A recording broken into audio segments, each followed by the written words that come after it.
നോക്കിയയുടെ നോക്കിയ G42 5G എന്ന പുതിയൊരു smart phone Indian മാർക്കറ്റിൽ ലോഞ്ച് ചെയ്യാൻ പോകുന്നുണ്ട്. ഈ ഫോണിൻ്റെ ഇന്ത്യയിലെ ലോഞ്ച് ഡേറ്റ് ഇപ്പം ഒഫീഷ്യലായിട്ട് തന്നെ കൺഫേം ആയിട്ടുണ്ട്. പിന്നെ ഫീച്ചേഴ്സിനെ പറ്റിയിട്ടുള്ള പല കാര്യങ്ങളും ഇപ്പം അറിയാനും കഴിഞ്ഞിട്ടുണ്ട്. മുമ്പ് ഗ്ലോബൽ മാർക്കറ്റിലേക്ക് ഈ സ്മാർട്ട് ഫോൺ ലോഞ്ച് ചെയ്തിട്ടുള്ളതാണ്. എന്തായാലും ഈ ഒരു വീഡിയോയിൽ നമ്മൾ നോക്കാൻ പോകുന്നത് നോക്കിയ G42 5G എന്ന ഫോണിനെ പറ്റിയിട്ടാണ്. ആദ്യം നമ്മൾ ഫീച്ചേഴ്സും കാര്യങ്ങളൊക്കെ നോക്കുകയാണെന്നുണ്ടെങ്കിൽ നോക്കിയ G42 5Gയിൽ 6.56 ഇഞ്ചിൻ്റെ HD+ ഡിസ്പ്ലേ വന്നേക്കാം. അപ്പോൾ ശ്രദ്ധിക്കേണ്ട കാര്യം, ഈ ഫോണിൽ ഫുൾ HD റെസൊല്യൂഷൻ വരാൻ ചാൻസ് ഇല്ല. HD റെസൊല്യൂഷൻ ആയിരിക്കും ഈ ഫോണിൽ വരിക. പിന്നെ ഈ ഒരു ഫോണിൻ്റെ വില അതിനനുസരിച്ചിട്ട് അത്യാവശ്യം കുറയാൻ ചാൻസ് ഇല്ല. കുറച്ചും കൂടി കൂടിയൊരു പ്രൈസ് റേഞ്ചിലായിരിക്കും ഈ ഫോൺ വരിക. അപ്പം HD റെസൊല്യൂഷൻ എന്നുള്ളത് ഒരു നെഗറ്റീവായിട്ട് വരാൻ ചാൻസ് ഉണ്ട്. LCD പാനലായിരിക്കും ഈ ഫോണിൽ വരിക. പിന്നെ വാട്ടർ ഡ്രോപ്പ് നോച്ച് ഡിസൈനിലെ നോച്ച് ഈ ഫോണിൽ വരുന്നതായിരിക്കും. പഞ്ചോൾ ഡിസൈൻ വരാൻ സാധ്യതയില്ല. ഡിസ്പ്ലേയിൽ 90 ഹെർട്സിൻ്റെ റിഫ്രഷ് റേറ്റ് ഒക്കെ സപ്പോർട്ട് ചെയ്യുന്നതായിരിക്കും. 20:9 എന്നുള്ള ആസ്പെക്ട് റേഷ്യോയിലായിരിക്കും ഈ ഫോൺ വരിക. ഫോണിൻ്റെ പീക്ക് ബ്രൈറ്റ്നസ് വരിക 560 നിറ്റ്സ് ആയിരിക്കും. ഫോണിൻ്റെ ഫ്രണ്ടിൽ ഗൊറില്ല ഗ്ലാസ് 3യുടെ പ്രൊട്ടക്ഷനും കാര്യങ്ങളൊക്കെ വരുന്നതായിരിക്കും. അപ്പോൾ ഡിസ്പ്ലേ ഫീച്ചേഴ്സ് മൊത്തത്തിൽ നോക്കുകയാണെന്നുണ്ടെങ്കിൽ അത്യാവശ്യം ബേസിക് ആയിട്ടുള്ള ഡിസ്പ്ലേ ഫീച്ചേഴ്സ് ആയിരിക്കും ഇതിൽ വരിക. പ്ലസ് കൂടുതലായിട്ട് 90 ഹെർട്സിൻ്റെ റിഫ്രഷ് റേറ്റും ഗൊറില്ല ഗ്ലാസ് 3യുടെ പ്രൊട്ടക്ഷനും വരുന്നതായിരിക്കും. പിന്നെ വില അതിനനുസരിച്ചിട്ട് അത്യാവശ്യം കുറയാനുള്ള ചാൻസ് കുറവാണ്. അപ്പോൾ ഈ ഫോണിൽ വിലയ്ക്ക് അനുസരിച്ചിട്ടുള്ള ഡിസ്പ്ലേ ഫീച്ചേഴ്സ് വരാൻ ചാൻസ് ഇല്ല. പിന്നെ side mounted finger print sensor ഈ ഫോണിൽ വന്നേക്കാം. IP52 റേറ്റിംഗ് ഇതിൽ സപ്പോർട്ട് ചെയ്യുന്നതായിരിക്കും. ഫോണിൻ്റെ വെയിറ്റ് വരിക ഏകദേശം 194 ഗ്രാം ആയിരിക്കും. തിക്നെസ് വരിക 8.5 mm ആയിരിക്കും. പ്രോസസ്സറിൻ്റെ കാര്യം പറയുകയാണെന്നുണ്ടെങ്കിൽ സ്നാപ്ഡ്രാഗൺ 480+ എന്ന പ്രോസസ്സറുമായിട്ടായിരിക്കും ഈ ഒരു സ്മാർട്ട് ഫോൺ വരിക.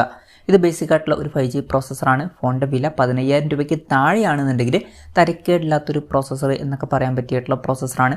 5G സപ്പോർട്ടും കാര്യങ്ങളൊക്കെ ഇതിൽ വരുന്നതായിരിക്കും. പിന്നെ മെമ്മറി എക്സ്പാൻഡ് ചെയ്യണമെന്നുണ്ടെങ്കിൽ ഹൈബ്രിഡ് സിം സ്ലോട്ട് ഈ ഫോണിൽ വന്നേക്കാം. അതായത് മെമ്മറി കാർഡ് യൂസ് ചെയ്യണമെന്നുണ്ടെങ്കിൽ യൂസ് ചെയ്യാം. പക്ഷേ മെമ്മറി കാർഡ് യൂസ് ചെയ്യണമെന്നുണ്ടെങ്കിൽ ഒരു സിം മാത്രമേ യൂസ് ചെയ്യാൻ പറ്റുള്ളൂ. വെർച്വൽ റാം എന്നുള്ള ഫീച്ചറൊക്കെ ഇതിൽ വരുന്നതായിരിക്കും. അതായത് എക്സ്ട്രാ റാം വേണ്ട സമയത്ത് ഇൻറ്റേർണൽ മെമ്മറിയിൽ നിന്ന് കുറച്ച് മെമ്മറി എടുത്തിട്ട് അത് റാമായിട്ട് യൂസ് ചെയ്യും. പിന്നെ എടുത്തു പറയേണ്ട ഒരു കാര്യം എന്ന് പറയുന്നത്, ഈ ഫോൺ ഈസി ആയിട്ട് റിപ്പയർ ചെയ്യാൻ പറ്റിയിട്ടുള്ള ഒരു ഫോണായിരിക്കും.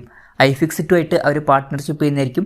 അപ്പം ഈസി ആയിട്ട് ഈ ഫോണിൻ്റെ പാർട്സും കാര്യങ്ങളൊക്കെ അവൈലബിൾ ആയിരിക്കും. ഈവൻ വീട്ടിൽ തന്നെ ഇരുന്നിട്ട് ഈ ഒരു ഫോൺ റിപ്പയർ ചെയ്യാനൊക്കെ കഴിയേണ്ടതാണ്.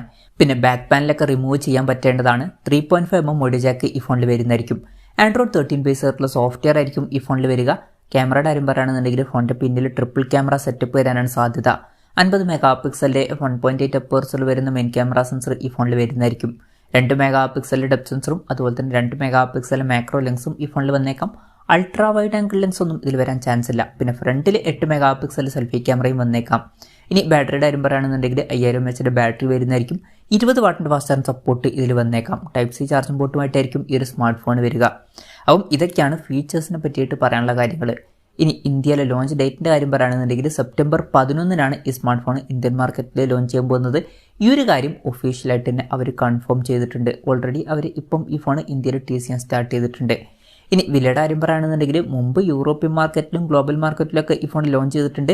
അവിടെ ഈ ഫോൺ ലോഞ്ച് ചെയ്തിരിക്കുന്നത് 20,600 രൂപ പ്രൈസ് റേഞ്ചിലാണ്. ഇന്ത്യൻ മാർക്കറ്റിൽ ഈ ഫോണിൻ്റെ വില അത്രയും കൂടുതലൊന്നും വരാൻ ചാൻസ് ഇല്ല.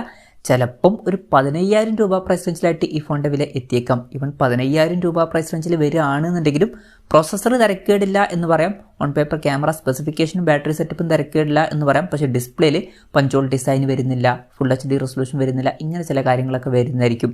എന്തായാലും വിലയുടെ കാര്യങ്ങളൊന്നും കൺഫേം ആയിട്ടില്ല. ജസ്റ്റ് നമ്മുടെ എക്സ്പെക്ടേഷൻ പറഞ്ഞു എന്നേ ഉള്ളൂ. നോക്കിയ ഇപ്പോൾ അടുത്തൊന്നും അത്യാവശ്യം നല്ലൊരു പ്രൈസിങ്ങിൽ ഫോണുകൾ ലോഞ്ച് ചെയ്തിട്ടില്ല. ഈ ഒരു ഫോണും ഓവർ പ്രൈസ്ഡ് ആയിട്ട് വരാൻ തന്നെയാണ് ചാൻസ്. എന്തായാലും കൺഫർമേഷൻസ് വന്നിട്ടില്ല. എന്തായാലും നോക്കിയ G42 5G എന്ന പുതിയൊരു സ്മാർട്ട് ഫോൺ ഇന്ത്യൻ മാർക്കറ്റിൽ ലോഞ്ച് ചെയ്യാൻ പോകുന്നുണ്ട്. ഈ ഫോണിൻ്റെ ഫീച്ചേഴ്സിനെ പറ്റിയിട്ടുള്ള നിങ്ങളുടെ അഭിപ്രായം ജസ്റ്റ് ഒന്ന് കമൻറ്റ് ചെയ്യുക. അതുപോലെ തന്നെ ഈ ഒരു സ്മാർട്ട് ഫോൺ ഇന്ത്യൻ മാർക്കറ്റിൽ നിങ്ങൾ ഏത് പ്രൈസിങ്ങിലാണ് എക്സ്പെക്ട് ചെയ്യുന്നത് എന്നുള്ള കാര്യം കൂടി ജസ്റ്റ് ഒന്ന് കമൻറ്റ് ചെയ്യുക.